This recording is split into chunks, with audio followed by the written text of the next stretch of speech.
کہ یہاں پر اگر آپ ہائی کورٹ کے جج صاحبان کے بیڈ روم میں ان کے میاں بیوی کے تعلقات کی ویڈیوز بنانے کے لیے وہاں پر اگر کیمرے بھی لگا دیں تو کوئی فرق نہیں پڑتا. ان کے گھر والوں کو اغوا کر لیں, ان کی سرویلنس کریں, ان کی بیوی بچوں پہ نظر رکھیں, ان کی بیویوں کی آڈیو ویڈیو یہ بھی ہوا ہے وہ بھی نکال دیں ان کی کانورزیشن, تو کوئی فرق نہیں پڑتا. جج صاحبان کے قریبی گھر والے لوگوں کو, ان کے بہنوئی کو اٹھا کے اس کو ماریں پیٹیں, زدوکوب کریں, اس سے کنفیشن کروائیں, اس کو نازک حصوں کے اوپر الیکٹرک کرنٹ لگائیں جیسے ڈاکٹر شہباز گل کو لگاتے رہے تھے, کوئی فرق نہیں پڑتا. اور اس کے بعد صورتحال یہ ہے کہ آپ کا فارم 47 کا وزیر اعظم جو ہے وہ قاضی وقت کے کہنے پہ اس کو جا کے ملتا ہے, جو ملاقات ہونی نہیں چاہیے تھی. تہذیب کی بات ہو رہی ہے نا اس وقت, کہ تہذیب, وہ تہذیب جس نے دنیا کو کوئی سبق سکھانا تھا, وہ تہذیب جس نے دنیا کو کچھ دینا تھا, اس کی بات ہو رہی ہے. تو وہ ایک کہتا ہے کہ بجائے اس کے کہ جہاں خط لکھا گیا, جب پروٹیسٹ کا خط آپ کہہ لیں, التجا کا خط لکھا گیا ہائی کورٹ کے جج صاحبان کی طرف سے, جو لکھا گیا تھا بنیادی طور پہ سپریم جوڈیشل کاؤنسل کو, اس تہذیب کی سویلائزیشن کی جس کے شاعر مشرق علامہ اقبال علمبردار بن کے یورپ پہ تشریف لائے تھے, تو وہ اس کے اوپر ایک انکوائری کمیشن, ایک انکوائری کمیٹی ایک ریٹائرڈ جج کی جو ہے وہ بنا دیتے ہیں. ابھی یہیں رکیں, اس کے اوپر مزید میں بات کرتا ہوں. یہ تہذیب وہ بھی ہے, اس کے اوپر میں مزید چیزوں پہ ڈیٹیل پہ آتا ہوں, لیکن تھوڑا سا میں اس سے پہلے کہ بھول نہ جاؤں کہیں, یہ تہذیب جو شاعر مشرق علامہ اقبال کی اور ہماری تہذیب ہے, اس کی صورتحال یہ ہے کہ 25ویں دفعہ ہم کشکول لے کے انٹرنیشنل مانیٹری فنڈ IMF کے پاس جا رہے ہیں, اور وہ کون سی تہذیب کو ریپرزینٹ کرتا ہے؟ اسی تہذیب کو جس نے شاخ نازک پہ آشیانہ بننا تھا, جس نے ناپائیدار ہونا تھا. تو وہ جو ناپائیدار تہذیب ہے اس کے پاس 25ویں دفعہ شاعر مشرق علامہ اقبال کی تہذیب یعنی ہماری جو تہذیب ہے وہ کشکول لے کے جا رہے ہیں کہ بھائی ہمیں کچھ دے دیں. بات یہیں ختم نہیں ہو جاتی. بات تھوڑا سا یہ بھی غور کریں کہ ورلڈ بینک اور ایشین ڈیولپمنٹ بینک جو آج سے 10-15 سال پہلے پاکستان جیسے ملک کو انہوں نے ڈیولپمنٹ کے لیے خرچہ کرنا ہوتا تھا, یعنی ورلڈ بینک اور ایشین ڈیولپمنٹ بینک جو پیسہ پاکستان کو دیتے تھے 10-15 برس پہلے, وہ ہوتا تھا ڈیم بنانے کے لیے, سڑک بنانے کے لیے, واٹر کے پروجیکٹس بنانے کے لیے, ہیلتھ کے پروجیکٹس بنانے کے لیے, جینڈر پہ کام کرنے کے لیے, اور اس قسم کی ڈیولپمنٹ پروجیکٹس کو, کینالز کو امپروو کرنے کے لیے, روڈ نیٹ ورک کو امپروو کرنے کے لیے, کمیونیکیشن نیٹ ورک کو امپروو کرنے کے لیے. اب جو بھی پیسہ ورلڈ بینک سال میں $3-4 بلین پاکستان کو دیتا ہے گزشتہ 10-12-15 برس سے, اور جو ایشین ڈیولپمنٹ بینک $2 سے $3 بلین دیتا ہے, یہ سارے کے سارے پاکستان کی حکومتیں, یعنی ہماری جو تہذیب ہے, ہماری جو اس وقت کی تہذیب جو لیکچر دینے آتی ہے, یہ اپنے بجٹری سپورٹ میں ڈال دیتے ہیں. یہ اب ڈیولپمنٹ کے اوپر نہیں لگتا بلکہ بجٹ کو بیلنس کرنے میں استعمال ہوتا ہے. اور اس وقت اس تہذیب کی جو سب سے بڑی کامیابی ہے, اگر گزشتہ چند مہینوں میں دیکھیں, تو وہ صرف یہ ہے کہ اگلا قرضہ جو ہے ہم نے اس ڈوبتی ہوئی تہذیب سے, جس کا شاخ نازک پہ جو آشیانہ بننا تھا, وہ جو شاخ نازک کا جو آشیانہ تھا, اس تہذیب سے ہم جاتے ہیں قرضہ مانگنے کے لیے. بہرحال کمنگ بیک ٹو دی ججز افیئر.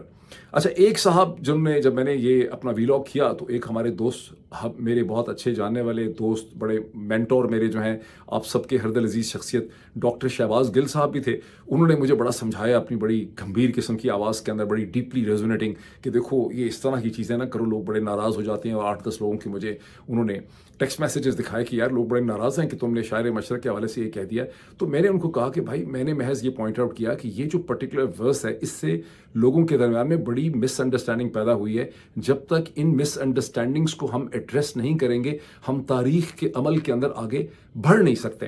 اور یہ کہ اگر لوگ ناراض ہوتے ہیں تو میں نے تو ووٹ لینا نہیں کسی کا, میں تو ایک پولیٹیکل انالسٹ ہوں, کسی کو میرا انالیسس پسند نہیں آئے گا تو مجھے نہیں دیکھے گا, میں کوئی ووٹ تو مانگ نہیں رہا, میں نے کوئی ٹائٹل تو لینا نہیں اس کی بیسس پہ. بہرحال ڈاکٹر شہباز گل صاحب نے کوئی 14-15 گھنٹے پہلے انہی ججز کے حوالے سے 2 بڑے بھاری بھرکم قسم کے ٹویٹس کیے, جس میں ڈاکٹر شہباز گل صاحب نے بہت ہی خوشی سے یہ بھی اعلان کیا کہ تحریک انصاف نے اس حوالے سے کور کمیٹی بنائی ہے ان 6 جج صاحبان کے خط کے حوالے سے اس کی اوپر سٹینڈ لینے کے لیے. اور اس کور کمیٹی کا حصہ جو ہے وہ ڈاکٹر شہباز گل کو بھی بنایا گیا ہے, سلمان اکرم برادر صاحب کو بھی اس کا حصہ بنایا گیا, اور بھی بہت سے اس میں نامی گرامی نام ہیں. اور پھر ڈاکٹر شہباز گل صاحب نے اس میں اپنی 7 جو سفارشات اور سجیشنز ہیں کہ یہ بھی کرنا چاہیے, یہ بھی کرنا چاہیے, یہ بھی کرنا چاہیے, اسٹوڈنٹس کو, لائرز کو, ریٹائرڈ ججز کو, بار ایسوسیشن کے پاس جانا چاہیے. بہت اچھی انہوں نے, اس میں کوئی شک نہیں ہے کہ بہت ہی سبسٹینٹیو انہوں نے وہاں پر وہ سجیشنز رکھیں. یہ اور بات ہے کہ جب کور کمیٹی کا اعلامیہ جاری ہوا تو اس میں ڈاکٹر شہباز گل کی میرا خیال ہے ایک بھی سجیشنز کو آنر وہاں پر نہیں کیا گیا. اور اس حوالے سے ڈاکٹر شہباز گل صاحب کا, اور ایک پاکستان کے بہت ہی بھاری بھرکم مشہور و معروف, بہت ہی ہردل عزیز ٹی وی اینکر ہیں,